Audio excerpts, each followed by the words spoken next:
Good morning, everybody. Here we are for Eastside Connect. It's been a while since we've seen you all. We've been doing some things. Everybody's been doing stuff, but we haven't been doing this format as often as we used to. So we're grateful to be back on March 10th with a really exciting show for everybody today. We've got special guest stars Anne and Claire from ESNDC. They're going to be working with us on our topic here in just a minute. But before we jump right into that, we're going to do some introductions with all of you. And we've got some opportunity to drop some more information in the chat. So this is what I'd love for you to do.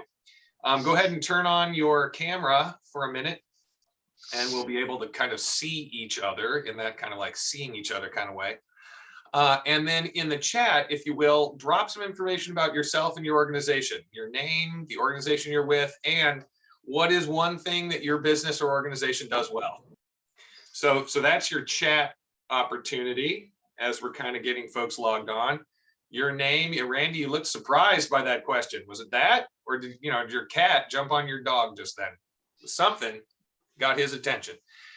Let's go ahead and get a chance to see who all's in the room while you're dropping your introductions in the chat there. Your name, your organization, and one thing your organization does well. So here we go. Let's talk and give a big shout out and a wave to folks that are coming to us from an Eastside business. If you are a part of an Eastside business, give us a wave. I see Darren Varley from DV Creative. Anybody else from a small business or business on the East Side? All right, we've got some folks that don't have their camera on at the moment. Go ahead and click in, turn that camera on. If you, Chelsea, you're a small business owner on the East Side. Welcome from TC Tubes. All right, if you are coming to us from a from the East Side of Twin Cities Tubes, I'm still thinking about your business, Chelsea. From a nonprofit, if you're coming to us from a nonprofit organization on the East Side, give us a wave. There's Claire and Anne from ESNDC and Randy from MSS. Steve, tell us where you're from. Lutheran Social Service. Fantastic. From Consumer Credit Counseling, or do you do something else exciting at LSS? I'm the Director of Economic Empowerment and Employment Services, so I kind of do both. Fun. Totally great. Great to have you on the line. Great, thank you. Yeah, happy to have you. I see Casey from the Minnesota Humanities Center. Location for our next coffee break we'll talk about a little later in the show. Who else we have here from Twin Cities Nonprofit? Andrea Lachey from Family Values for Life. Rachel Speck from the Eastside Employment Exchange, must be having trouble with her camera, but we're glad she's here. ESABA is a nonprofit as well. All right, so let's see. We've got some other businesses represented now. Some folks have come on. Jorge Samperzalaya from VP Sunray. Good to see you, Jorge. Terry Draxton from Health Partners. Terry, fantastic to see you. Okay, other nonprofits or public-private partnerships or other folks that we haven't said hi to here. We've got Terry Furlong from Premier Banks. So great to see you, Terry. We've got Tong Tao from the St. Paul Area Chamber. Hi, Tong. We've got Rick Howden from Ramsey County. We got all the heavy hitters. All right, that's great. We also have two members of our St. Paul Police Department, Senior Commander Kurt Hallstrom, Senior Commander of the Eastern District. Looks like he's hanging out at Eastern District headquarters there. I recognize that plant. So yeah, it's good to see you there, Senior Commander. And Officer Brad Chin, whom I just met via DeJoy and some connections there, but fantastic East Side beat. So we're glad to have you on the call too, and be good getting to know you. Looks like you're not at Eastern District headquarters at the moment. Oh, go ahead and unmute. Tell us where you are if you want to. If you're not undercover. I am not undercover. I'm working though. I'm just at lunch, multitasking. Oh, I love it. Okay, great. We're happy to hit your lunch break.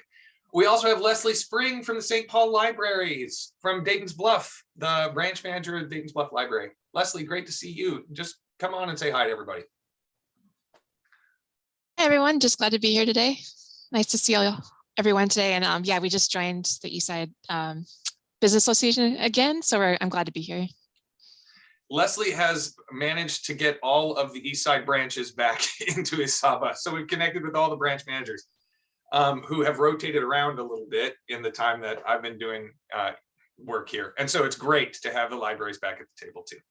All right, everybody. want to just give a quick shout out to ESABA sponsors. So I'll share screen real quick and we'll say thanks to all those folks and we'll get started with our topic. So, here we go.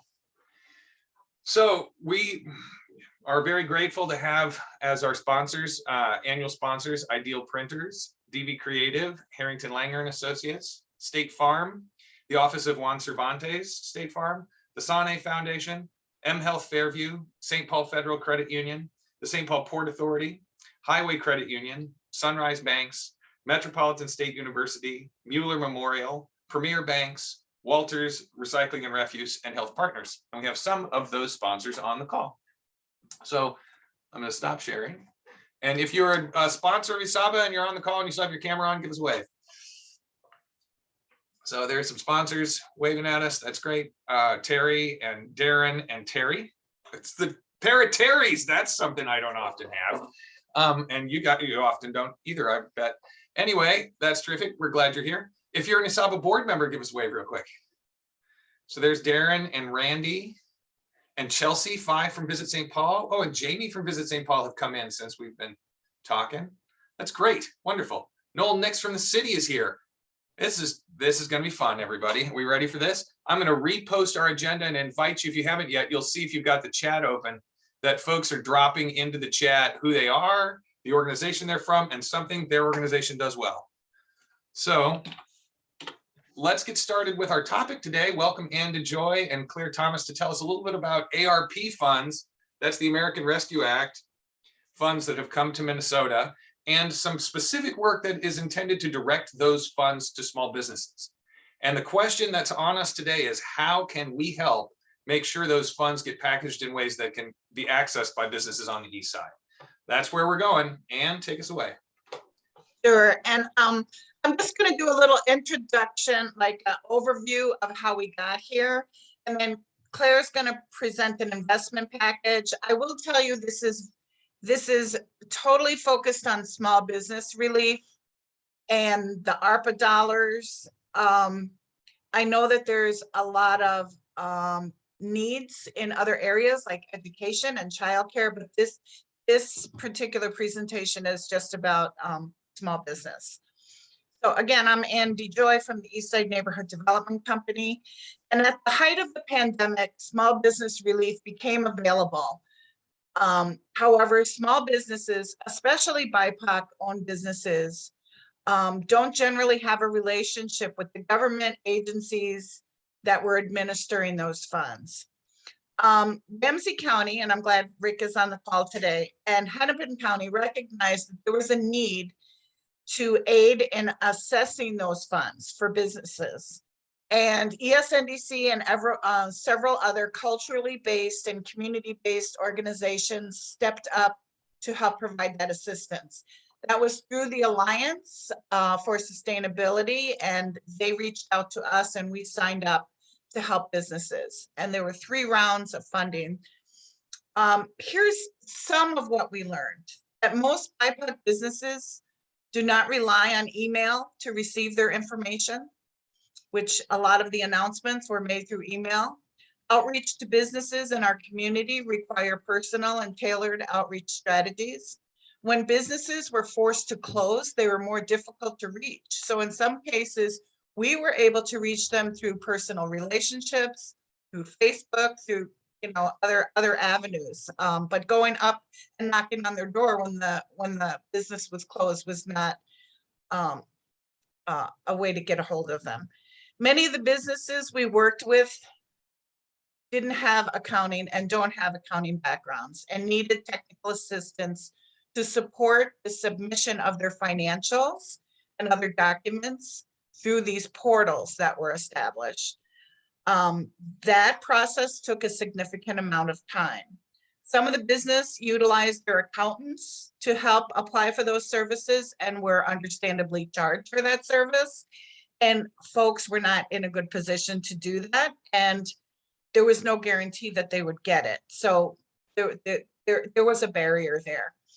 BIPOC communities tend to be more relational, preferring in-person conversations to build trust of the person during this process. In several cases, it took several contacts and extended conversations with a single business before we had everything we needed to submit. And then language was often a barrier for applying. Even some English-speaking businesses we helped in our community were struggling with the portals and some of the terminologies used in the application process. There were about 20 organizations that provided this assistance through Ramsey County and Hennepin County, and these formal agreements were facilitated through the Alliance. And the Alliance brought together via Zoom meetings, bi-weekly meetings for all the folks that were providing this type of assistance. And I feel like we were able to influence change as we shared our stories and shared some of the barriers that folks were encountering, like home-based businesses or food trucks, or, you know, there were some businesses that weren't eligible in the very first round, and that became that changed over a period of time, and I'm sure it was from our conversations with the counties. And since we saw the value of coming together as a network, we agreed to form this small business collaborative, which we still meet on a regular basis. But our meetings now have evolved from sharing our experience in helping small businesses to actually developing the BRC, which is Business Resource Collaborative, BRC investment package. And we're still meeting on a regular basis where we've advanced to forming that package into various bills that we're hoping to get passed through the legislation. Claire is going to present to you that business investment package. Hi, everyone. I'm Claire Thomas. I'm the Economic Development Program Manager at ESNDC. Give me 1 second, I'll share my screen.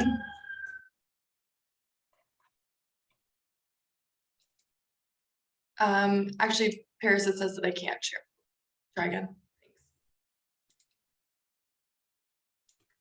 All right, wonderful. So as Anne said, all of these different organizations like ESNDC that were either culturally based or place-based organizations were seeing the systemic barriers that these businesses were experiencing during the pandemic, and kind of took that information, took what we were hearing from community members and translated that into this investment package.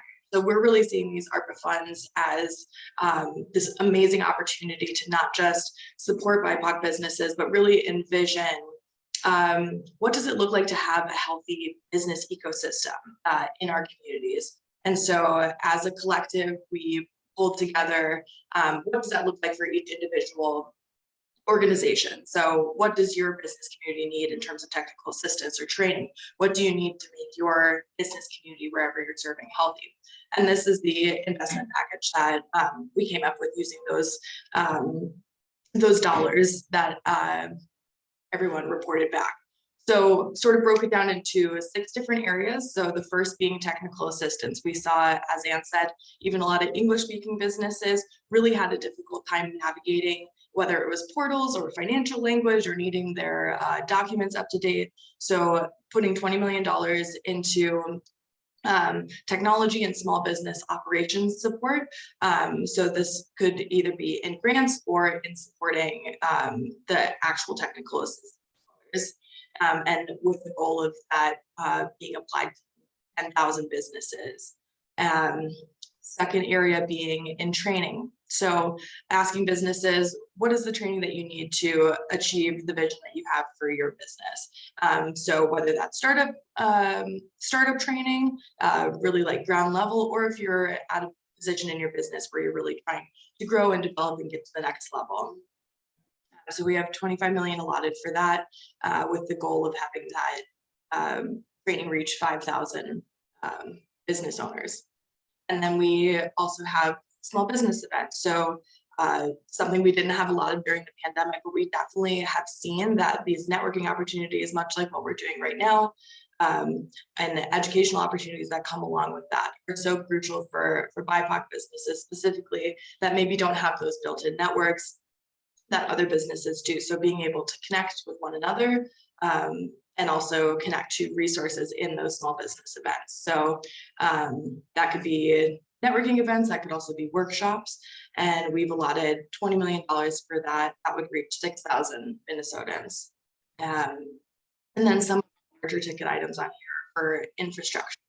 So that can look like different kinds of projects. So that could be creating buildings that have shared ownership, that could be physical or digital infrastructure. And that's what we're envisioning when we're saying that this is a long-term look at healthy business framework. So we see this infrastructure as something that we're building up that will be lasting for all of our communities. So we have 162 million allotted for that. And that could be across neighborhoods and really looking at that as an opportunity for wealth generation that can, for historically underserved populations that will have lasting effects. And then the fifth point in the infrastructure package is direct placement. So there's huge disparities amongst the BIPOC community in Minnesota around working capital. So we're seeing that there needs to be more opportunity for working capital, but also just investment period in businesses. So in this area, we split direct placement between grants and loans. So we saw something that directly translated into businesses having better outcomes during the pandemic. And that's something that we can continue to do outside of the COVID-19 context. So we have $80 million into the grant area to help BIPOC business owners sustain their business and recover jobs and provide jobs to the community, as well as $60 million in loans. And that would be up to the nonprofit or the entity that's providing those loans to dictate how much is to be forgivable. And then the last point is corridor redevelopment. So, so this is including adding to the Main Street Economic Revitalization Program. So we're looking at all of the different corridors in the Twin Cities area, much like our Payne and Arcade and E7 corridors. These are funds that could go into redeveloping. What does it look like to have healthy neighborhoods, both visually and in the infrastructure that we have on these corridors. And this information and these categories was compiled by neighborhoods all across the Twin Cities area. So while these are things that are really near and dear to our heart on the east side, we're seeing these same issues or same opportunities for growth across the Twin Cities. So we're really seeing this as an opportunity to build BIPOC business communities all across Minnesota. So, and I'll provide the link to this in the chat as well. And turn it back over to Anne unless anybody has Sure. So in pushing this agenda further to actually reach the legislature, we have met with a few key people, and it was defined by their committees and also relationships among business collaborative partners, you know, who they knew and who we could get a hold of. So far, we've had meetings with Representative Knorr, Representative Moran, Senator Champion, and Senator Torres Ray. We have an invitation to follow up with Senator Hall from the east side here. We haven't presented to him yet, so if you talk to him about this, he would be clueless right now because we haven't set up that meeting. We were, without naming names, we were fairly certain that at least one of the people we spoke with were going to take these recommendations, even directed us to a revisor who actually wrote the bills. And there's several bills. It's not just these 6 categories. There's probably about a dozen bills that reflect, you know, some of them are broken down a little bit more. We are also, these numbers are not arbitrary. These are numbers that were submitted by all of the organizations that helped create this. But our intention was to say that this is, you know, some of the organizations work statewide. Some of them are Twin City wide. Some of them are neighborhood based and culturally based. So the numbers reflect how we can help small businesses beyond the Twin Cities. So like I said, some of these organizations help businesses throughout the state of Minnesota.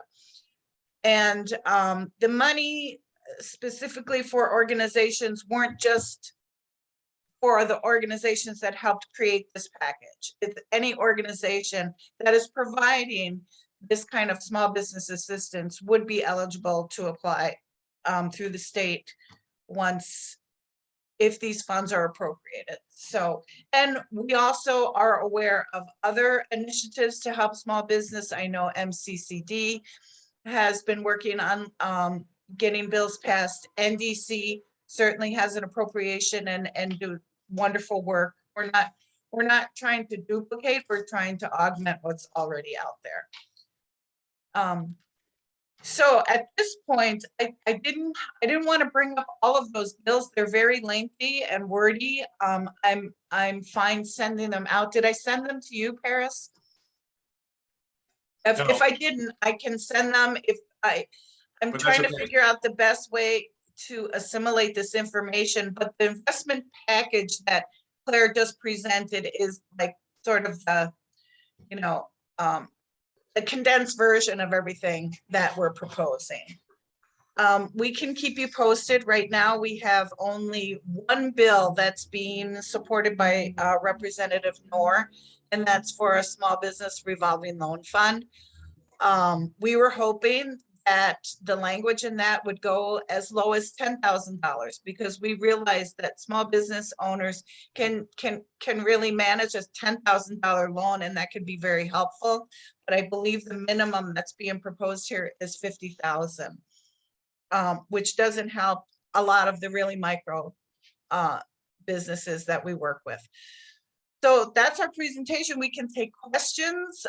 We're still in the process, and I'm happy to circle back and let you know how the meeting with Senator Hong goes.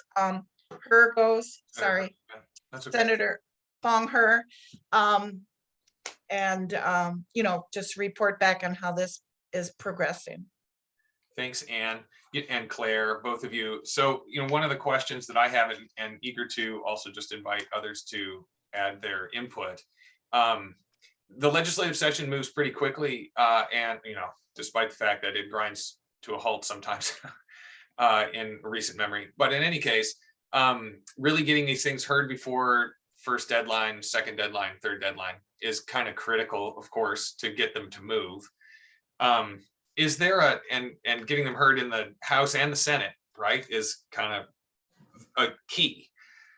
Is there an advocacy group that's working on pushing this? Like, who's working on this at the lobbying level that we could connect with our support to help figure out how we could be helpful? I mean, other than the Alliance as a collective, and direct conversations with the senators and state representatives, I don't know of any particular, I mean, we're not working with a lobbyist. And we ourselves have to be careful about lobbying. It's more of an education and creating things that would, so I don't have an answer to that question. Claire, do you recall any individual at the state? We're also having conversations with the governor's office, but that's a whole separate, that's more about the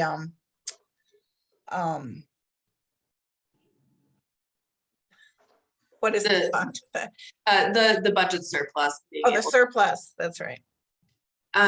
Yeah, so MCCD, or sorry, Martha Graves is with NDC, Anne, is that right? NDC. Yeah. NDC. So NDC has a lobbyist that is working on advancing their bill, which definitely as the BRC we support. But in terms of the bill that we've put forward, we're not directly working with a lobbyist. I think if we get to a point where we can testify and there's a space for public input, that would definitely be a place where you know, community support behind that would be wonderful, but we're just not quite at that stage in the legislature yet. Okay, yeah, right. So if you don't have committee hearings, then there's no place for the public to come together to support it, you know, and testify. And it sounds like you would have plenty of testifiers. We wouldn't be looking for folks from the east side to do that. So there's I think you answered the question. Who's organizing the meetings then to try to get it moving forward if it's not the NDC or MCCD lobbyists? Well, the BRC has arranged for these meetings so far with the state representatives and state senators. We're still pushing to get sponsors for these bills, but this is where we're at right now. So okay, thank you. It would be great if there's some interest, and so maybe it's staff at the BRC. If there's a staff person there that we could reach out to, let them know, you know, we are interested in helping make this happen. It seems like, let me ask you this, if these bills don't move, what's the opportunity to bring this money over to the east side, do you think? I mean, what will happen to the money if we don't get an allotment like the kind you're talking about? well, there are many people and lobbyists right now pushing for bills that where the ARPA money is it's a, you know, is eligible to be spent. I really can't tell you if there's competing bills or what else is out there. I can only tell you our efforts to say all of these priorities were things that we didn't just think they were good ideas. We realized they were necessary. I don't know. I think we were very optimistic when we were having our meetings. We were getting a lot of encouragement. We were expecting some of these to show up, and now we're circling back to see what the different legislators are sponsoring, and we're not seeing anything but a revolving loan fund right now. Wow, okay. One other thing is Juhi Pomplin from the Alliance is really the ringleader. She's the one coordinating our business resource collective, and she is a very excellent go-to person and has actually followed through and arranged all the meetings we've had so far, including 2 meetings we had with the governor's office about the surplus. Great, cool. So this sounds like one of those issues that we're going to be watching and hoping about and working on figuring out. I see one question currently. If you have a question, everybody, you can raise your hand or drop it in the chat. I'll be watching the chat here, but welcome Noel Nix from the city's office, the mayor's office. Glad to see you. Yeah, glad to be here. Comment or question? Yeah, thanks for the work that you're putting together around this to champion this. I'm wondering if there's been discussion with the city about getting this on the city's legislative agenda. Once upon a time, I knew the legislative agenda like the back of my hand, but not this session. So couldn't speak to that offhand, but wanted to know if there have been any discussions in that regard. Not specifically, Noel, because we've been working, I mean, this is a Twin City based initiative, but we definitely would be open to that if there's a point person that we can meet with and how we can move forward on that. I'm telling you, as long as I've been involved in both, you know, the city and at ESNDC, I'm not familiar with the legislative process. And I feel, you know, but we know that these are important things to get funded, and we know that there's an opportunity. So how do you match the money with the needs? And if you have a recommendation of someone we could speak with, we're certainly willing to make that connection. Yeah, so Christian Taylor is our interim director of government relations for the city. And I'm happy to sort of broker a connection. Would it be best with you, Ann, or? Yes. Okay, yeah, I'll make that intro. Mm-hmm. Great. Terrific, thank you, Noel. So Christian's working at the legislature right now on the city's agenda. And if the city were working a strategy to move some of these things forward, they could also connect with Minneapolis's legislative you know, champions from North Minneapolis, if I'm right. So, right, there are some North Minneapolis legislators that you're approaching, and he's also on the right committee to kind of move this forward too. So anyway, thanks, Noel. Right, there could be some good opportunity to work with Minneapolis. Go ahead, Noel. And Ann, will you just shoot over the presentation or the materials that you all presented today, you and Claire, and I can share that with Christian as part of the intro. Absolutely. It- Thank it- you. Great, thanks. It may be that contact that you've got at BRC would be another good person for Noel to just get on Christian's radar. I see Rick Howden has his hand up. Hey, Rick.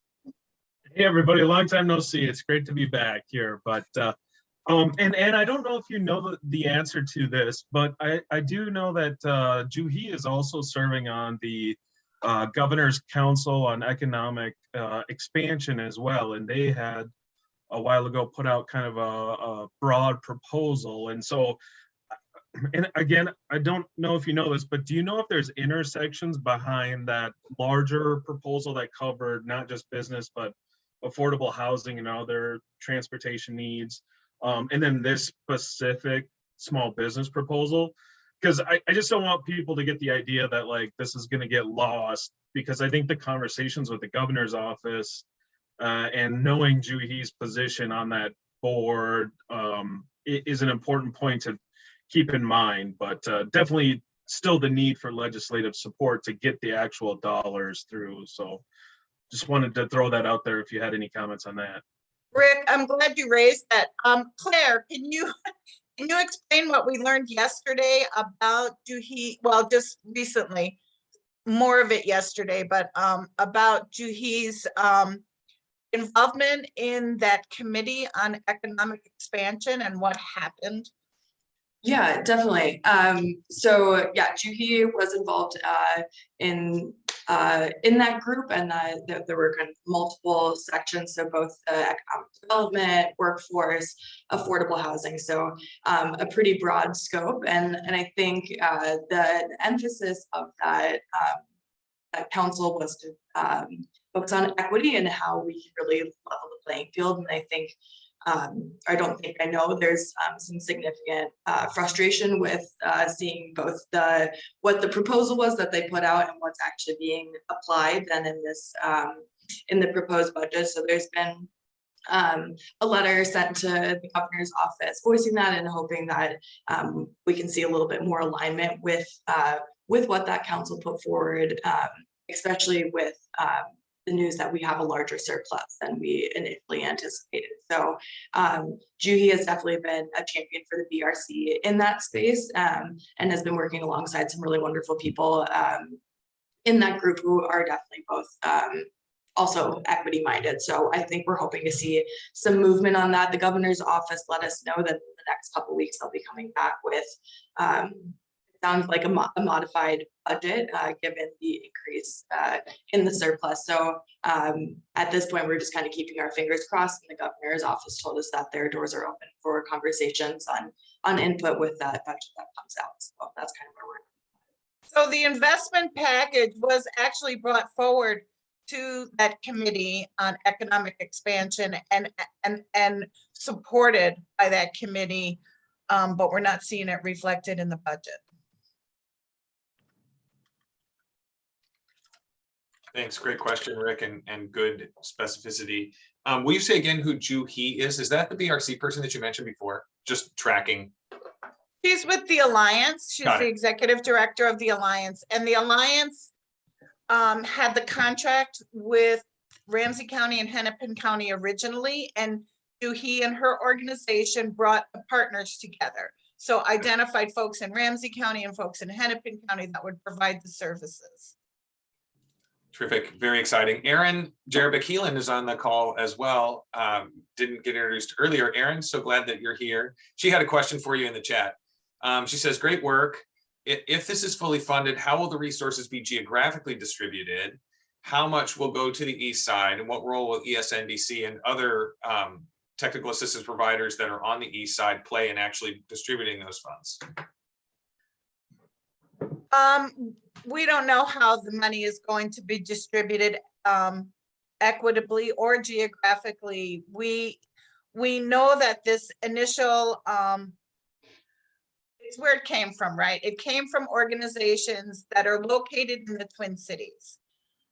Some of those organizations for example, LEDC, they work throughout the state of Minnesota or in pockets of different communities within the state of Minnesota. So each organization, when we were crafting this, was asked, what can you provide? And what would it take from a staffing, what does it cost to provide that, right? For staff and overhead and whatever. And so these numbers came from the collective input of all these organizations saying, here's what we can provide, here's what we are providing, this is what it takes to do the work. So specific, how it's going to be distributed, certainly ESNDC is there with the intention that a lot of the money gets directed to the east side, but I would suspect that most of this is not going to be appropriated to a single organization. It's going to be distributed through deed, likely, because they're all like economic development dollars.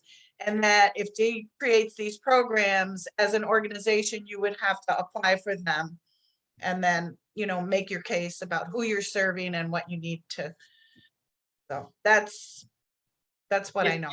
And if they are distributed through deed, if those dollars are allocated to that, what we're advocating for is that then there's low barriers, whether that's like matching funds or what other kind of other restrictions, because we're saying that organizations like ESNDC, like the other organizations we're partnering with, that are maybe small but mighty organizations, don't have the same kind of matching dollars that these large organizations do. But we have the relationships with these business owners and community members. So in advocating for that, we're asking that they lower the barriers so smaller organizations can get those dollars to the small and micro businesses that we work with that may be not making the connections to some of these larger organizations. Aaron, do you want to follow up?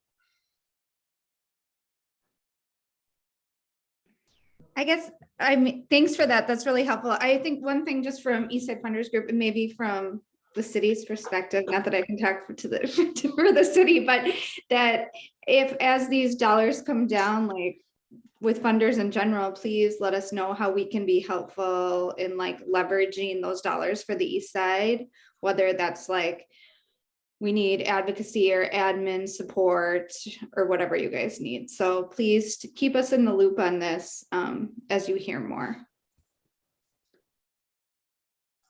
Thanks. Absolutely. Absolutely. Thank you for that offer. And I mean, one thing that we're going to test, hopefully sooner than later, is the Main Street money that was applied for and money allocated for the East Side. And I know, Paris, your organization is involved in that. White Bear Avenue Business Association and District 2 is involved in that. And, you know, we're still waiting for it. The money was appropriated to St. Paul Foundation. And we were specifically written into that to administer that money. But it hasn't been rolled out yet. So it's supposed to be spent by June, so I'm a little bit nervous about that, but we'll see how that goes. Yes, thanks, Anne, for that. So good point. There are allocated dollars that we can also learn from as we kind of do this. Just want to see if there are other questions, but this is one of those things, Aaron and Anne and Claire, that we talk about from time to time about, do we have the right kind of outlets on the East Side to dial up when we've got opportunities like this, or do we get missed even if the money is available because we don't have the capacity to go get the money and bring it to the East Side? And this will be another opportunity for us to learn, like, how do we together as a community build the kind of outlets that we need to make that happen? Is it additional staff or admin that's needed, as Aaron just mentioned? Is it a whole new program? You know, we can do it in District 2 if District 2 has the capacity to do it. We know that District 1 Sunray nobody's paying attention. That, you know, you guys are working on Paint and Arcade, and that's what you can do. You know, and so how do we make sure that our other partners that are working on this are helping us bring that money to the East Side? So those are ongoing conversations. That's part of what we're talking about, that we should make more of our membership aware of. You know, how do we get involved in making sure we've got the right outlets, even if we have the money above it? So Go I ahead, was Rick. just gonna jump in right here real quick. I just wanted to compliment Claire and she alluded to this earlier, but I remember a couple of phone calls with Ann during our grant relief rounds where she was literally typing in people's applications online because they didn't have access to the internet. Obviously we had to do that because of just where we were and trying to get money out the door expediently, but you know, the lessons that helped inform this proposal really did come from people like Ann and Claire and others on the ground when the county did our evaluation of the grant relief rounds. Almost everything that Ann said and a little bit more, you know, our own evaluators found as well as barriers. And while we were able to fill some holes throughout the process, as Ann alluded to the different rounds, you know, expanded, we learned a lot. So this proposal is really grounded in that. And I was going to say that I think we've seen with some of the earlier deed programs that their system of distribution of funding is it hasn't caught up or hasn't been as flexible to get to those places. And so one of the not yet funded proposals, but something that we've talked internally about, given our experience from our grant relief rounds, was being able to support organizations like ESNDC or Urban Village, who have a very direct connection into communities, but don't have the capacity. And so when I did a little bit of looking back and figuring out, you know, where are the gaps in services, and this is about the time that DEED was rolling out their partnership grants, you know, that help fund technical assistance, and realizing that there are a number of organizations that just can't compete with others around the metro, but have very important connections to communities, and we really need to help fund them. And so, you know, if we get dollars available to us, as Ann also mentioned earlier, they're competing for resources. It's crazy, just the needs that are out there right now. But I just want to also put that on the, you know, getting dollars into DEED for competitive grants doesn't help every organization. And sometimes the organizations that are closest to the ground, they need the most support. I mean, if you want to have good technical advisors to be able to help support the businesses, you have to be able to offer, you know, a fair wage and attract that talent. And also just the number of people, right? The needs have grown exponentially since, you know, COVID hit. And so figuring out ways to do that. And I just don't think that the state has really caught up with the needs that are out there right now. And so this is important, but I think I'm also super excited, Ann, that you and Claire are at the table with those connections to be able to, and have grown the networks and connections throughout this process to spread it throughout the east side, because we know there's needs there. And yeah, so I just wanted to offer those comments. So Hey, thanks, Rick. Thanks, Rick. And not to pat each other on the back, I will say that Ramsey County, from round 1 to round 3, made these funds more accessible to businesses. And I feel proud that we were able to share the information, share the barriers we were coming up against, and that the county was wise enough to say, you know what, we get it, and we're going to change it up. So thank you for that. You had a lot of leadership, a lot of influence over that decision, as well as the county commissioners. But I thank you for that. Thanks. well, Ann. I'm like always coming to the ESABA, you know, Zoom meetings was a highlight of my time. So I just wanted to pop back on and say hi to everybody again. I feel like I haven't been here for quite a while. So. Well, don't be a stranger, Rick. We like seeing you in your square, you know, even though your background is fuzzy. You're on a planet where there's less clarity. Any case, we're glad you're clear. So Ann and Claire, thank you so much. Not seeing other comments at this moment.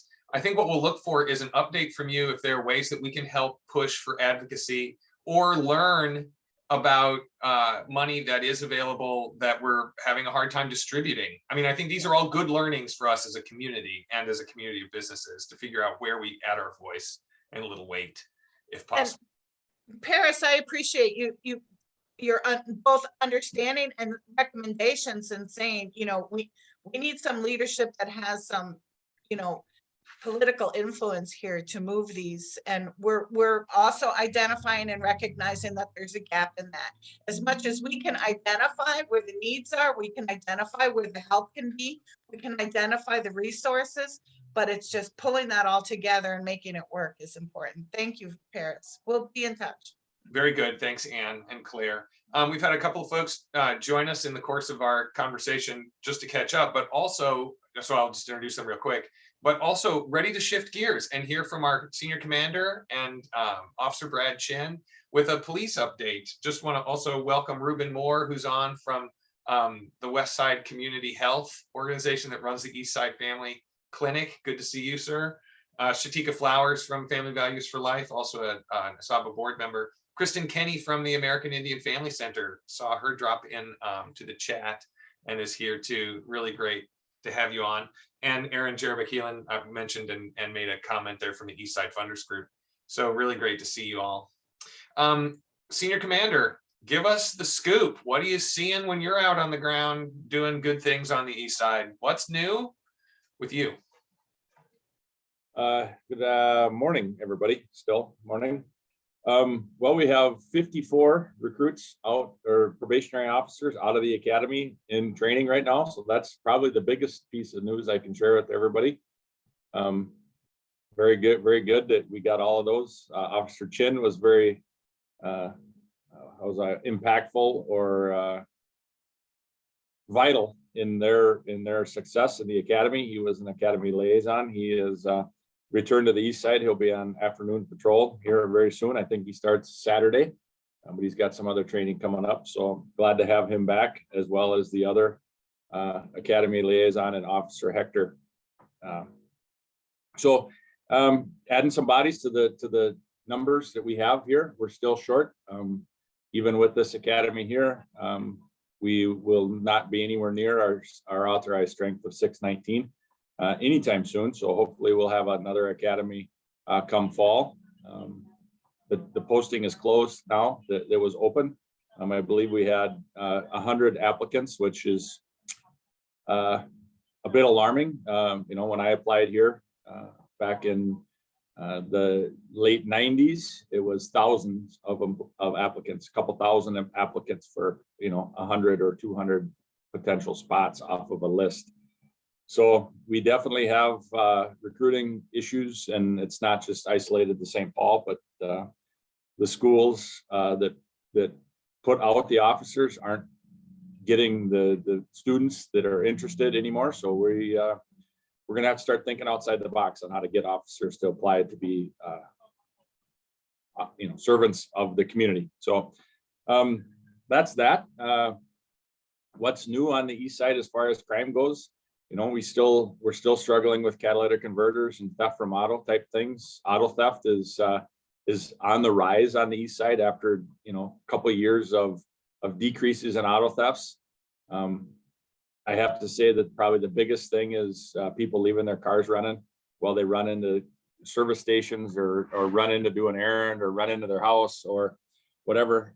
Do not leave your vehicles running unattended.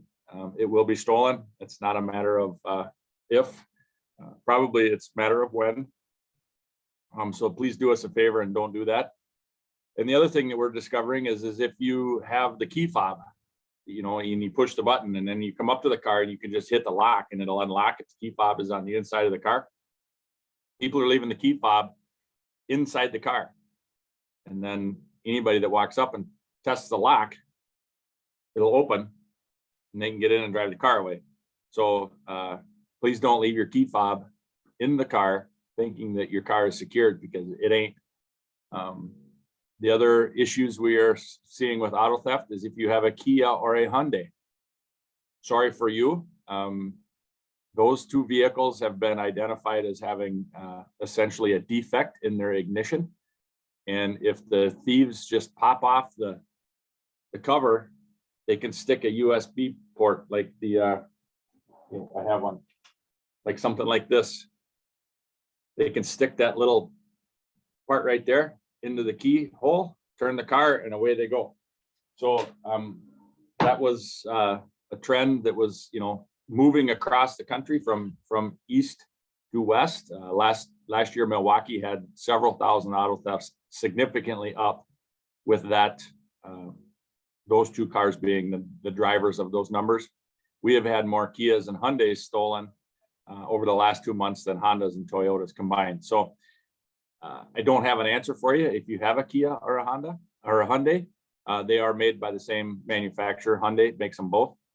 But maybe a club, I think if you go to the Google, that's what they're going to advise you to do too. I'm told that there's a recall and they're attempting a fix on it. But in the meantime, take the steps to, prevent your vehicle from being stolen. Gun violence continues to be a problem, not just in St. Paul, but across the metro area, really. We've had over 50 individuals struck by gunfire already this year, and 10 homicides, unfortunately, and all from gun violence. So, we're doing our best with that, but guns and gun violence continue to just really be a problem. Stolen guns, improper gun storage, all of those things really cause problems for us. Good news, we got 54 new officers. Spring is around the corner, I hope. I am done with winter. I don't know about the rest of y'all, but I am done with winter. So really looking forward to it. Looking forward to the next time we actually get together. It's been a long time, 2.5 years, I think, since ESABA had that holiday party. So 2019, I think it was. And then, good news is the city lifted the mask mandates inside city buildings. So you all can come to the police department here and come on in without a mask, and I won't have to tackle you and strap a mask to your face. I wouldn't have done that anyways, but you get the point. I got nothing else. Really good to see y'all. The numbers today are fantastic. We have community meetings next week on Tuesday at 9:30 in the morning and 6:30 in the evening. We are going to do it hybrid, both virtual and in person. So if you want to invite to that, Paris, I can have Robin send you, or you probably already got it, the team's invitation to the meetings that you can post to everybody. So really good to see you. If you want to, be a participant in the next chief of police for the city of St. Paul, the applications are being accepted. There was an article in the Pioneer Press today about it. Would really encourage, you all to do that. And that's all I got. Thank you, Senior Commander. Sorry, I have those links and I'm trying to post them into the chat right now for exactly what you mentioned. And I'm having a hard time getting all of the links to populate. Okay, so there's the police community meeting coming up next week, March 15th. And there's a link to it. It's up on ESABA's site.